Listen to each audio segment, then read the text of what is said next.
Израелската армија нападна 6 аеродроми во Иран, уништувајќи 15 авиони. Во денешните воздушни напади врз иранската престолнина погодени се и седиштето на паравојната организација Басич, познатиот затвор Евин како и споменик часовникот познат под името уништување на Израел. Само ден предходно израелската армија објави дека погодила складишта за ракети земја-земја во близина на градот Јазд, во централниот дел на Иран, оддалечен околу 2200 километри од израелска територија. Овие напади се дел од нашите пошироки напори за деградирање на иранската програма за оружје и индустријата за производство на ракети на режимот. Вчера борбени авиони на ИАФ, водени од дирекцијата за разузнавање, нападнаа место за мешање и леење на оружје што и припаѓа на иранската разузнавачка дирекција во областа Шахрут, длабоко во Иран.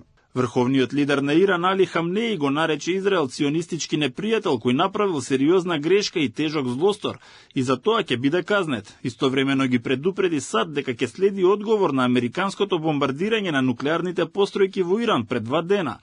Во меѓувреме нападната и американската воена база во Сирија, во западната покрајна Хасакај, јави новинската агенција МЕХ. Според изворите во базата во Касрек биле распоредени и британски и француски војници, а таму се градела и голема полска болница. Израелскиот премиер Нетањаху рече дека Израел е многу близко до постигнување на својата цел – елиминирање на двојната закана од балистичките ракети и нуклеарната програма на Иран. Не се сомневам дека ова е режим кој сака да не уништи и затоа ја почнавме ова операција со цел да отстранеме 2 специфични закани за нашето постоење – нуклеарната закана и заканата од балистички ракети. Чекор по чекор се движиме кон остварување на тие цели. Многу сме близко до нивната реализација.